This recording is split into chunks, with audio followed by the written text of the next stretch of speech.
3 weeks ago, my family tried to corner me like I was some kind of ATM with legs. And now my phone has 300 plus missed calls. My dad has left 47 voicemails where he's actually crying. And my sister Autumn's wedding venue just got cancelled. They found out what I actually did.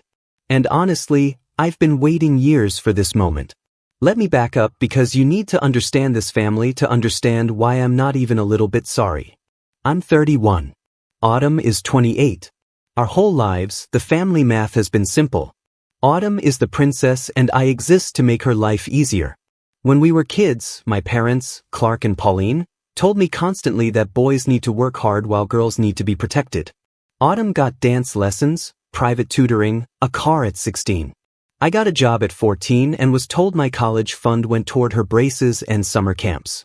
Every single family gathering for 2 decades has included some version of my mom asking when I'm going to step up and be a real brother. Okay. So we're dealing with that family. The kind where one kid gets the Disney Channel life and the other kid gets character building. And I love how they dressed up blatant favoritism in this fake progressive language. Girls need to be protected. No. You just picked a favorite and found an excuse. Also, his college fund paid for her braces. Sir, ma'am, those are not the same category of expense. That's like saying, sorry, we can't fund your future. Your sister needed straighter teeth for Instagram. Here's the thing. 5 years ago, I stopped being the pushover they raised. I moved 3 states away, built a decent career, and saved aggressively because I knew this moment was coming. I knew they'd eventually need something big enough that I could finally show them exactly who they created. See, this is what people don't understand about the quiet ones who leave. They're not running away. They're going to the gym. They're training. This man has been doing financial meal prep for years, waiting for these people to fumble. He moved 3 states away, which in family drama terms is basically witness protection. Thanksgiving at my parents' house. 40 relatives packed into their place. I drove 8 hours because my mom guilt-tripped me for months about how grandma might not have many holidays left. I should have known something was off when Autumn showed up wearing an actual tiara and everyone kept giving me weird looks during appetizers. An actual tiara at Thanksgiving at a family dinner where you eat turkey and fight about politics. She showed up dressed like she was accepting a crown at a pageant for main characters and 40 relatives giving him weird looks. That's not a family dinner. That's an ambush with stuffing. My guy walked into a trap and the only warning sign was his adult sister wearing princess accessories. Halfway through dinner, my mom Pauline stood up and clinked her glass. She gave this speech about family obligations and how blessed we are to have each other. Then she pulled out a document and slid it across the table to me. A contract actually notarized stating I would pay $85,000 for Autumn's wedding to her fiancé over the next 18 months. I looked around the table, 40 people staring at me. My dad, Clark, stood up and announced that every person there agreed I owed Autumn this because of everything they sacrificed raising me. My uncle Isaiah positioned himself near the front door like some kind of bouncer. I need everyone to understand the audacity of this production. They notarized a document. They got it legally witnessed. They held a whole family meeting beforehand where 40 grown adults apparently agreed. Yeah, let's shake down your son at Thanksgiving. That's normal. And Uncle Isaiah stationed himself at the door like this was a heist movie and our guy was the mark. They really said, you're not leaving until you sign over $85,000. This isn't a family. This is organized crime with a casserole. Then Autumn smiled at me and said she'd already booked the venue under my credit card because Mom gave her my information months ago. She already committed credit card fraud on camera at Thanksgiving in front of 40 witnesses and she smiled about it like she just told him she saved him a seat. The smugness, the absolute confidence that this would work because it's always worked. She really said, I already stole from you, so you might as well just accept it. Like, that's a negotiation tactic and not a felony. I need to stop here because what happened next requires its own post. But I'll tell you this much. I said one sentence, just one, and my mother's face went completely white.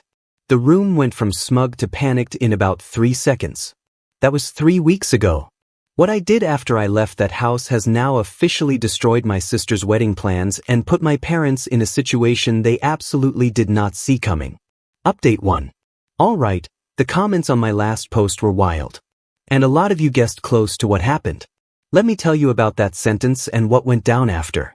So, there I am, 40 relatives staring at me, my uncle blocking the door like I'm going to make a run for it, and Autumn sitting there in her tiara telling me she already booked a $40,000 venue deposit on my card. My mom, Pauline, is smiling like she just won the lottery. The sentence I said was this.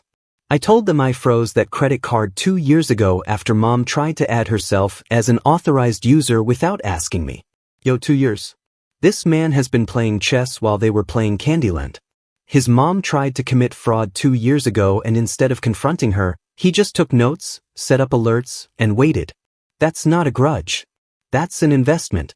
He let them marinate in their own confidence for 24 months, knowing they'd eventually overplay their hand. This is the financial equivalent of I'm not locked in here with you. You're locked in here with me. See, what my lovely family didn't know is that I've been waiting for them to pull something exactly like this. 2 years back, I got an alert that someone was trying to modify my account. I called the bank, found out my mom had somehow gotten enough of my info to attempt adding herself. I shut that down immediately, got new card numbers, and set up fraud alerts on everything. I never confronted her about it because I wanted to see what they'd try next. So, when Autumn announced she booked this venue under my card, that booking never went through. The venue had been calling her for weeks about the failed payment, and she'd been ignoring them, assuming I'd just pay at Thanksgiving. Oh, this is beautiful. Autumn has been dodging calls from the venue like it was an ex-boyfriend. She saw Rosewood Manor flash on her phone 12 times and said, "He'll handle it at dinner." The entitlement required to book a $40,000 deposit on someone else's card and then just not check if it worked. She was so confident in her own princess status that she didn't even verify the crime was successful. That's not just delusional. That's genuinely impressive levels of main character syndrome. The silence at that table. Then my dad Clark started yelling that I was sabotaging my sister's happiness, that I'd always been jealous of her. Autumn started crying and screaming that I ruined everything, that her fiancé Clyde's family already sent out saved the dates. My mom kept repeating that family helps family and I was spitting on everything they'd done for me. I asked them what exactly they'd done for me. Name one thing. My dad said they kept a roof over my head for 18 years, like that was some kind of favor. I reminded him about my college fund that mysteriously disappeared. He said Autumn needed it more because girls have harder lives. We kept a roof over your head is the minimum legal requirement for having a child. That's not a favor. That's not going to prison. You don't get credit for meeting the baseline of didn't abandon your kid in the woods. And Dad Clark, my guy really said Autumn needed your college fund because girls have harder lives. While his daughter is sitting there in a tiara demanding $85,000 for a party. What exactly is hard about her life? The weight of the crown. My uncle Isaiah told me I should be ashamed. I told him to move away from the door or I'd call the police for unlawful detainment. He moved. I left. 8-hour drive home with my phone blowing up the entire time. But here's where it gets worse and why I'm posting this update. Uncle Isaiah really thought he was security at the family crime operation and folded the second someone mentioned police. That's the thing about enablers. They're brave when they think they're on the winning team. One mention of actual consequences and suddenly he's very interested in stepping aside. 2 days after Thanksgiving, Autumn's fiancé, Clyde, showed up at my apartment. He'd driven 6 hours. He wanted to talk man-to-man about how I could still fix this and save his relationship with Autumn because she was threatening to call off the engagement if the wedding wasn't perfect. What Clyde told me during that conversation changed everything I thought I knew about this situation. And it's the reason my parents are now in serious trouble. Update 2. Okay, so Clyde showing up at my apartment was not something I expected. But what came out of that conversation, that's the part that made me realize my parents are way worse than I thought. Clyde sat in my living room for 2 hours. He started off trying to guilt me, talking about how Autumn cries every night now and how this was supposed to be the happiest time of their lives. I let him talk. Then I asked him one simple question. What exactly did my parents tell his family about the wedding finance? Clyde said my parents sat down with his parents back in September. They told them I had a trust fund for my grandparents that I'd inherited at 25 and that I'd already committed to covering Autumn's entire wedding as my gift to her. His parents adjusted their own contributions based on this. They were only covering the rehearsal dinner and honeymoon because they believed I was handling the $85K. There is no trust fund. My grandparents left everything to my parents directly. I got nothing. They invented a trust fund. They sat down with another family, looked them in the eyes, and fabricated an entire inheritance that doesn't exist. This isn't even about the wedding anymore. This is fraud. They created a fictional version of their son who had money and wanted to spend it on his sister and then sold that character to Clyde's family like he was a real person. They're literally identity thieves, but the identity they stole was generous brother with money. The creativity required to be this terrible is almost impressive. So, my parents straight up lied to another family to lock them into this wedding plan, knowing they'd use that Thanksgiving ambush to force me into paying. They manufactured a situation where Clyde's family would look bad if they backed out and where I'd look like the villain if I didn't comply. I showed Clyde the notarized contract my mom had prepared. I explained the credit card situation. I told him about my college fund that disappeared. His face changed completely as I talked.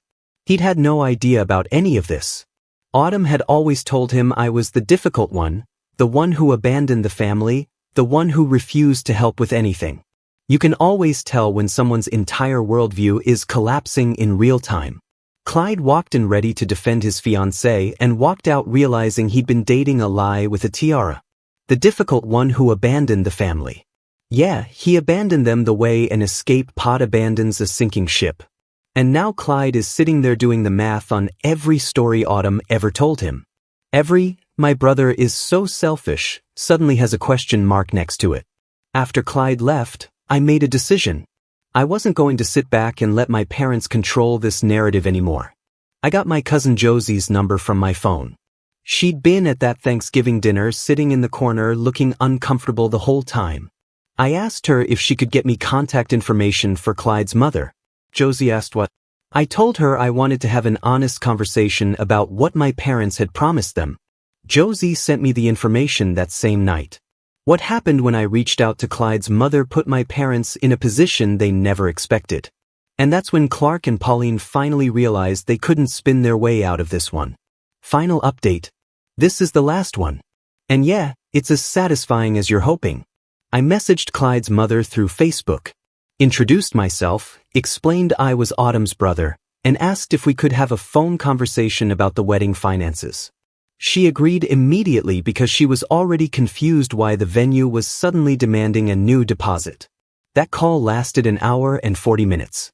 I told her everything. The fake trust fund story, the Thanksgiving ambush, the notarized contract, the fact that my parents had been planning this for months while lying to both families. I sent her photos of the contract. I told her about my college fund that went to Autumn. I explained that I had never agreed to pay for anything. An hour and 40 minutes. That's not a phone call.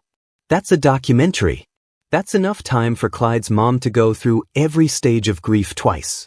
She was quiet for a long time. Then she told me something that made this whole thing worth every second of planning. She said her family had already given my parents $15,000 directly because Clark claimed he needed help with upfront costs that I would reimburse later. My parents took money from Clyde's family based on promises I never made. $15,000. They took money, actual cash money from Clyde's family, using their son as collateral for a loan he never agreed to. This stopped being family drama about 6 revelations ago. This is wire fraud with a wedding theme. Clark and Pauline really built an entire scam where they get paid, Autumn gets a wedding, and their son gets a lifetime of debt. And they thought everyone would just be okay with it. They fumbled $15,000 of someone else's money on a scheme held together by audacity and a frozen credit card. Clyde's mother confronted my parents that same night. She brought her husband. They demanded answers about the trust fund, about the $15,000, about why they had been lied to for months.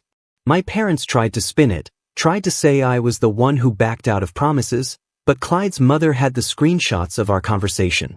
She had the photos of the contract that proved this was a planned ambush. Clyde called off the engagement 3 days later. Not because I asked him to, but because he finally saw what kind of family he was marrying into. Autumn blamed everyone but herself. My parents blamed me for destroying their daughter's happiness.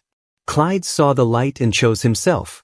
That's not the brother destroying the wedding. That's the brother giving Clyde the information he needed to make his own decision. And Clyde decided he didn't want to marry into a family that treats one kid like a bank and commits fraud as a bonding activity. Autumn's going to tell this story for the rest of her life like she's the victim. But Clyde has the screenshots. Clyde has the receipts, literally. He has the $15,000 receipt where her parents stole money using her brother's name. The 47 voicemails from my dad, half of them are him sobbing about how I humiliated them in front of everyone they know. The other half are threats about what they'll do if I don't fix this. My mom's messages are all about how I owe them for raising me and how ungrateful I am. I haven't responded to a single one. Crying and threatening in the same voicemail collection is crazy behavior. Pick a lane, Clark. Either you're the devastated father or you're the intimidating patriarch. You can't alternate between both like a deranged playlist. And Pauline's still on, "You owe us for raising you." Like they didn't steal his college fund, attempt credit card fraud, and use his name to take $15,000 from strangers. The audacity to still claim victimhood while standing in the wreckage of their own scam. These people couldn't accept accountability if it came with a gift receipt. My uncle Isaiah actually apologized over text last week. Said he had no idea about the trust fund lie or the credit card situation. I told him I appreciated it, but I wasn't interested in rebuilding anything with that side of the family. Clyde's parents are considering asking for their $15,000 back. My parents don't have it. They spent it on deposits for a wedding that's never happening now. They literally invested stolen money into the infrastructure of stealing more money. And now the whole Ponzi scheme collapsed and they're just standing there with nothing. They have no wedding, no engagement, no $15,000. And their son finally has the life he was always supposed to have. 3 states away from their nonsense. For 20 years, they treated me like I existed to serve Autumn. They took my college fund. They tried to steal my credit. They lied to another family and used my name to do it. And when I finally refused to play along, they acted like I was the monster. They wanted me to be their ATM. Instead, I became the person who showed everyone exactly who they really are. No regrets. This is what happens when you underestimate the quiet kid who left. 20 years of treating someone like a side character in his sister's movie, and they really thought he'd just comply at Thanksgiving in front of 40 people with a notarized document. The thing about families like this is they genuinely cannot imagine their scapegoat having a spine because they've spent decades training them not to. They saw the 8-hour drive as look how much control we still have when it was actually look how much evidence I'm about to collect. And here's what gets me. This wasn't revenge. This was just truth-telling. He didn't do anything to them. He told the truth to the family they were scamming. That's it. The entire house of cards collapsed because someone finally said out loud what was actually happening. The parents destroyed themselves the second they built their wedding plans on fraud, on lies, and on the assumption that the son they spent decades mistreating would just fund it. Verdict. So obviously NT. This man is a legend. He froze his credit card 2 years before the ambush because he knew his own mother would try to rob him. He spent 5 years building a life far away while they spent 5 years building a scam. And when the moment came, he didn't yell, didn't fight, didn't cause a scene. He said one sentence and let the dominoes fall. The wedding isn't canceled because of him. It's canceled because you can't build a marriage on fraud. And eventually someone was going to notice. Autumn's going to need a new venue, a new fiancé, and about 15 years of therapy to understand why she's not the victim here. And Clark and Pauline, they're about to learn that when you spend 20 years treating your son like an ATM, eventually he changes the pin. No notes. Absolute cinema. And to everyone out there who's the family scapegoat, saving money, quietly waiting, your moment is coming too. Keep those fraud alerts on.